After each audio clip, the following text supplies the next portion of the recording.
할렐루야. 네, 할렐루야. 네, 우리 주님을 찬양합니다. 오늘 읽으신 말씀은 누가복음 2장 21절에서 40절까지의 말씀입니다. 말씀을 나누기에 앞서 한 가지 안내 말씀 드리면요, 오늘 이 새벽 예배가 6시쯤 해서 끝나면은 한 15분 정도 개인 기도 하시고 6시 15분부터는 중보기도 모임을 갖습니다. 중보기도 모임은 제가 첫 모임 때도 말씀드렸는데 무형식의 형식을 갖춥니다. 그러니까 형식이 없어요. 그래서 그냥 편하게 모이셔서 주님 주시는 감동 그냥 그대로 나눕니다. 그래서 뭐 기도에 대해서 이야기할 수도 있고요. 뭐 제가 어떤 것을 나눠야겠다라는 마음을 좀 정리하면서 생각을 정리하면서 오긴 했는데 그래도 저도 또 기도하면서 주님 인도하심 따라 가고요. 그렇게 해서 아무리 늦어도 7시 안에는 중보기도 모임은 마무리하고 이후로 또 자유기도, 개인기도 그렇게 진행됩니다. 저도 끝나고 또 바로 오늘 지금 출장 중이어가지고 다시 또 계룡에 가봐야 합니다. 그래서 시간은 그 정도로 이렇게 잡아서 진행된다라는 것을 말씀드리고요. 혹시 오늘 그 중보기도 모임 한 번밖에 참석 못하는데 참석해도 됩니까 하시는 분들은 됩니다. 이미 새벽에 다 오실 정도면 너무 대단하시고 귀하시고 그냥 이렇게 자유롭게 참석하셔서 오늘 또 함께 나눠지는 그런 이야기들, 마음들 함께 받으시고 함께 소통하고 교통하고 그리고 그런 마음을 품고 기도하는 시간 되면 좋겠습니다. 여러분 오늘 읽으신 말씀은요, 이 누가복음 2장 21절에서 40절까지의 말씀, 크게는 이제 예수님이 이제 할례를 받으시는 것과 시몬과 안나 선지자에 대해서 나오는 그 본문입니다. 여러분 우리가 예수님에 대해서 한 가지 생각해야 될 게, 예수님은 율법을 폐하시러 왔다라는 생각을 가지고 율법을 죄다 무시하는 경우가 있습니다. 자, 그런데요, 만약에 예수님이 진짜 율법을 폐하시고 율법을 없애려고 오셨다면요, 예수님은 난지 8일 만에 할례 받으시면 안 돼요. 그렇죠? 예수님 난지 8일 만에 할례 받으시면 안 됩니다. 왜냐하면 그 율법이잖아요. 모세의 율법대로 정결 예식을 행하고 모세의 율법 따라서 그의 부모가 절기 때마다 예루살렘으로 올라가서 네 성인 남성들은 매년 3번 내게 몸을 보일지니라. 그렇기 때문에 예수님이 진짜 율법을 폐하시려고 오셨으면요, 그분의 인생 자체가 율법을 다 무시했어야 됐습니다. 그런데 예수님 그러지 않으셨죠. 율법을 무시하지 아니하시고 율법을 존중하시고 율법을 이루시고 성취해내신 분이세요. 우리가 예수님의 삶을 볼 때, 그리고 예수님의 말씀을 볼 때, 율법을 폐하고 옛것을 폐하고 새것을 세우셨다, 이건 유대인들의 표현입니다. 그러니까 그 예수님이 하신 것은요, 옛것을 온전히 하신 거예요. 그러니까 옛것에 있는 기능, 옛것에 있는 영, 옛것의 이 계명의 겉면이 아니라 이면에 있는 것, 율법의 묵은 것으로 아니하고 영의 새로운 것으로 섬길지니라. 그 영을 말씀해 주신 분이신 거예요. 그 본질이 무엇인지, 하나님의 마음이 그냥 탁탁하게 굳어져 있는 것이 아니라 그 마음이 어떤 것인지, 때로는 비유를 통해서, 때로는 기적을 통해서, 때로는 예수님께서 자신이 어떤 존재이심을 보여주시는 그런 능력 행함을 통해서 하나님의 마음과 하나님의 사랑과 하나님의 능력이 얼마나 큰지를 보여주신 분이 예수님이세요. 그 가운데 이 율법들을 이루면서 성취하시고 마지막에 율법을 성취하시는 하이라이트가 그럼 무엇인가요? 십자가인 거예요. 십자가. 모든 종류의 죄와 저주를 십자가로 끌고 가셔서 죽으신 거예요. 그래서 예수님의 죽으심이 예수님만의 죽으심이 아니라 그를 믿는 모든 자의 죽음이 되는 것입니다. 믿음으로 말미암아. 왜죠? 그분이 돌아가신 그 죄는 예수님 본인의 죄와 죽음, 예수님 자신의 저주 때문에 죽으신 게 아니라, 그분은 죄가 없으신 분이시잖아요. 흠없는 어린 양이시죠. 죄가 없으면 누구 죄를 졌냐라는 것입니다.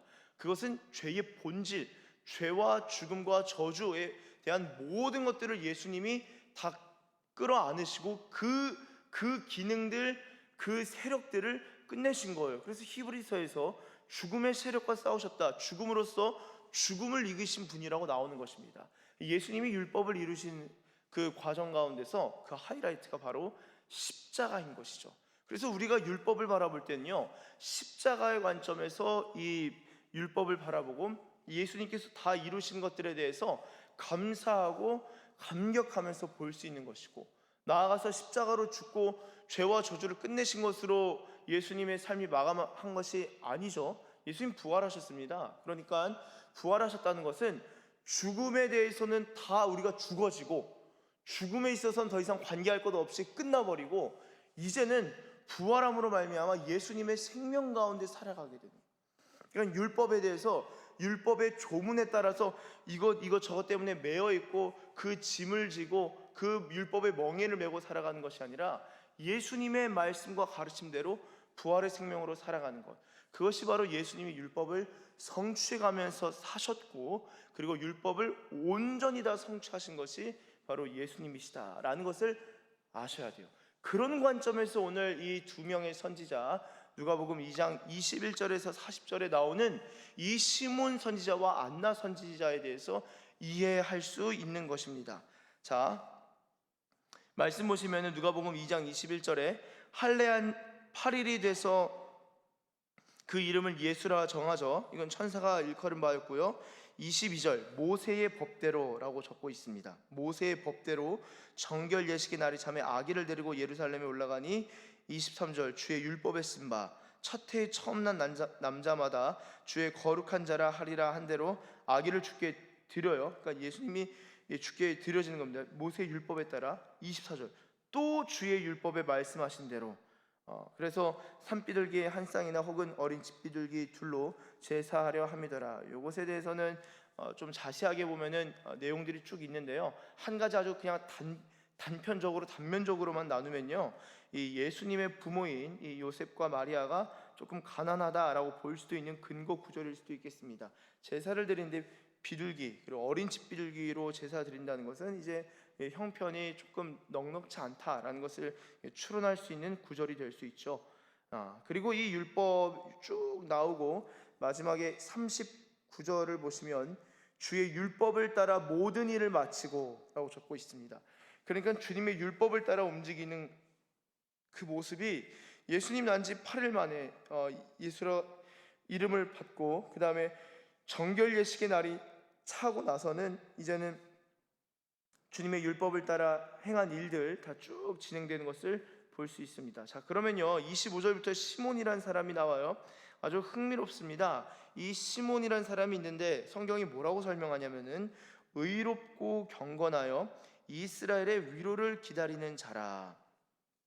여러분, 이 의롭고 경건하다, 이 이방인 로마군의 백부장이었던 고넬료, 그 사람의 특징은요 경건함입니다. 여러분, 경건함의 가장 큰 유익이 뭔 줄 아세요?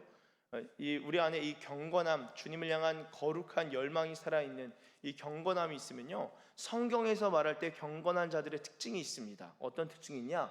기도응답이 된다요. 고넬료는 기도응답을 계속 받았던 사람이에요. 이 시몬도 성령의 감동과 지시를 받을 뿐만 아니라 이 기도에 있어서 응답받은 사람이에요. 메시아를 본 사람, 메시아를. 우리가 이거 그러면 경건의 정도를 어느 정도로 잡아야 되냐?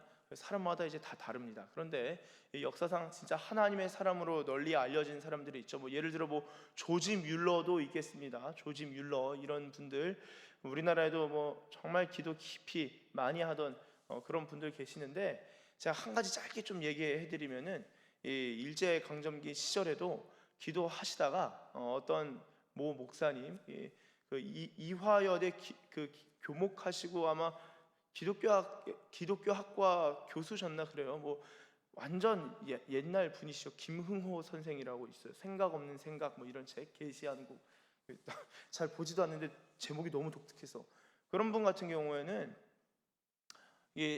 알 수 없는 이름 무명의 어떤 분의 환상을 적은 책입니다. 그래서 이화여대 기독교학과면은 생각보다 신학적으로 진보적인데, 아니 어떻게 사람이 환상을 본 거를 어떻게 이렇게 다 적나, 신기하네 싶었는데, 그분이 그게 굉장히 인상적이어서 계시의 한국이라는 책에 적은 게 있습니다. 그게 뭐냐면은 어떤 그냥 무명의, 그러니까 까막눈인 거예요. 까막눈. 그러니까 옛날 분이시니까 일제강점기 까막눈이신데 기도를 하는데 새벽에 갑자기 벽에 이 빔 프로젝트처럼 뭔가 화면이 딱 켜졌다는 거예요. 딱 보고 있는데 한국의 지도가 그려진데, 호랑이죠, 호랑이 그림 딱 있으면서 저건 한국이네. 그러더니만 갑자기 피가 쭉 내리더니만 갑자기 꽃이 피고, 꽃이 피면서 올라가더니만 북한까지 못 올라가고 남한까지만. 그래서 그리고 나서 이제 그 다음에 마지막 세 번째 계시였는데, 하여튼 큰 어떤 전쟁에 대한 그런 거였어요. 그분이 보고 이해가 안 되고 이상하다. 근데 그냥 눈을 뜬 채로 그냥 그걸 본 거예요.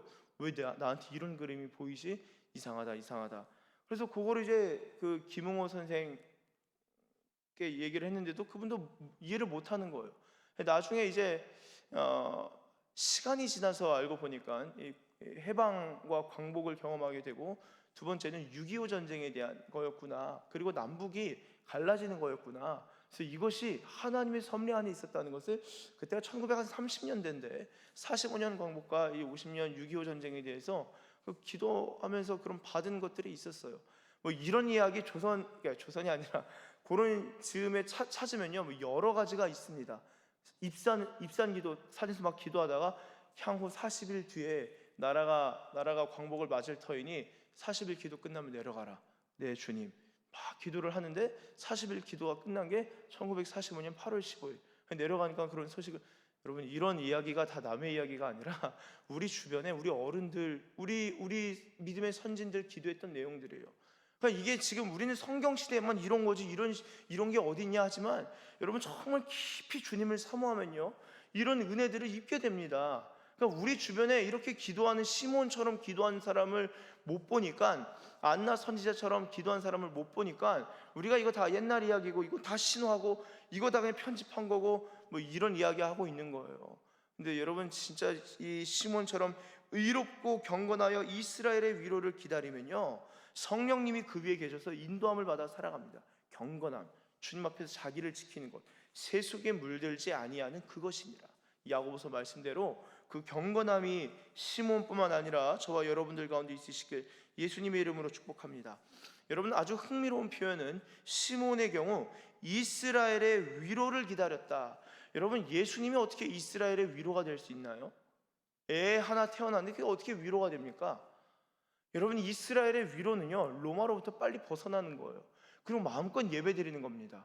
이게 가능합니까? 로마로부터 벗어났습니까? 예수님 십자가에 돌아가시고 나서? 아니죠. 그렇지 않습니다. 오히려 AD 70년에 완전 예루살렘 망해버렸잖아요. 어떻게 된 거죠? 뭐가 위로입니까? 진짜 위로가 무엇입니까? 여러분, 로마로부터의 자유가 아니라 모든 세상의 권세를 다스리신 분이 하나님이심을 깨닫게 되고, 무엇보다 그들의 이 자신의 백성을 그들의 죄에서 구원할 자이심이니라. 이 죄, 하나님과의 관계를 끊어놓는 이 죄로부터 구속하는 것이 참된 위로를 경험하는 그 일인 것이죠. 그래서 이 사람이 그리스도 보기 전에는 죽지 아니하리라 하는 성령의 지시를 받고, 성령의 감동으로 이 성전에 들어가야겠다 해서 감동으로 들어갔는데 마침 예수님을 보게 됩니다. 시몬이 대번에 이거 영어로 알아본 거예요. 아기를 안고 하나님을 찬송하면서 이제 주님 저를 놓아주시는군요. 연세가 상당히 많이 드신 거예요. 이 우리 시몬 선지자는. 30절, 내 눈이 주의 구원을 보았사오니 이것은 만민 앞에 예비하신 것이고 이방을 비추는 빛이고 주의 백성 이스라엘의 영광이니이다. 부모가 깜짝 놀래죠. 그리고 시몬이 축복한 다음에 뭐라고 이야기하냐? 34절에 이는 이스라엘 중 많은 사람을 패하거나 흥하게 하며 비방을 받는 표적이 되기 위하여 세움을 받았고. 이게 어떻게 이스라엘의 위로가 될 수 있죠? 자, 35절, 또 칼이 내 마음을 찌르듯 하리니 이는 여러 사람의 마음의 생각을 드러내려 함이니라 하더라. 자, 무엇이냐면은 하나님께서 주신 말씀 그대로 선포하기 때문에 요한계시록에서 예수님의 입에서부터 무엇이 나가죠? 검이 나갑니다. 이 검들이 나갑니다. 이 말씀 자체가 검이어서 예수님의 말씀을 있는 그대로 예수님 말씀을 딱 받으면요, 여러분 심령에 요동침이 있어요. 요동침. 그러니까 이 심령이 이건 내가 맞는 것 같은데, 내 말씀을 딱 듣는 순간 이게 아니구나. 말씀에 갈등이 되는 거예요. 난 이게 맞다고 생각해서 왔는데 주님이 그거 틀리다고 하는 거예요. 사람의 생각이 주님 앞에 수면 위로 탁 떠오르게 됩니다. 주님의 말씀을 듣다 보면. 그러니까 이게 뭐 아니면 도예요. 내가 이거 맞는 것 같은데요? 당신 틀렸습니다. 이게 누구죠? 바리새인인 거예요. 그런데 그 당시에 정말 메시아를 사모하고 주님을 사모하고 정말 이 약자로서 살아갔던 이 영적으로도 가난한 마음을 가졌던 사람들, 주님이 이 산에서도 말고 저 산에서도 말고 이제 진짜 참되게 예배할 때가 왔다. 그게 위로예요. 그게 위로. 어디서요? 영과 진리로 아버지께 예배드리는 자가 진짜 예배 드릴 수 있는 자다. 참된 예배다. 그렇게 듣잖아요. 그 평생의 예배 때문에 마음에 걸리던 사마리아 여인이 그 말을 듣고 큰 위로를 경험하고 영과 진리로 이제 예배드리는 예배자가 되지 않습니까? 여러분, 그런 겁니다. 그래서 그런 사람의 경우는 예수님이 이 검의 말씀, 검과 같은 말씀 딱 하실 때 자유를 딱 경험해 버리는 거예요. 바리새인들은 아주 그냥 대적을 해버립니다. 근데 심령이 가난한 자는 주님 말씀하실 때 자유를 경험하는 거예요. 이게 바로 마음의 생각을 드러낸다라는 것이죠. 이게 시몬 선지자와 관련된 이야기라면요, 여러분, 안나 선지자의 특징이 있습니다. 안나 선지자도요 36절에 나이가 매우 많았다. 그가 결혼한 후 7해 동안 남편과 함께 살다가 과부가 되고 84세가 되었더라. 여러분, 이 84세가 되었다라는 것을 사실 저희 성경에는 나이가 84세라고 하지만 여러 번역본들을 비교해 볼 때 과부로서 산지 84년으로도 해석할 수 있는 여지가 있습니다. 자, 근데 전자 해석을 취하든 후자 해석을 취하든 84라는 숫자 자체가 의미가 있어요.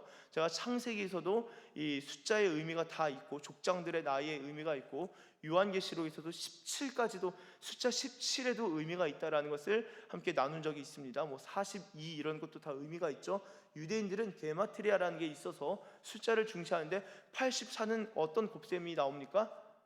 네, 12 곱하기 7이에요. 12 곱하기 7 완전수입니다. 자, 그러니까 7년 동안 내가 같이 7년의 완전수 동안 남편이 있었어요. 근데 84년 나머지 84년에서 7을 뺀 나머지 6번의 거듭되는 이 7년의 단위 동안은 남편이 없었다라는 것은 그 의미를 하나님 없이 살아간 인생, 그러니까 남편이신 그리스도, 남편이신 하나님 없이 살아간 인생. 그래서 남편 없이 이 안나 선지자의 특징이 무엇이냐면요, 성전에서만 삽니다.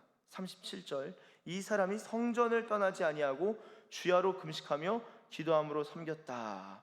여러분, 그래서 이 과부가 되어서 84세가 되었는데 성전을 떠나지 아니하고 기도함으로 섬기는 그 인생을 보내는 가운데, 자 38절, 마침 이때 나와서 하나님께 감사하고 예루살렘의 속량을 바라는 모든 사람에게 그에 대하여 말하니라. 자, 흥미롭습니다. 모든 사람이 어떤 사람이냐?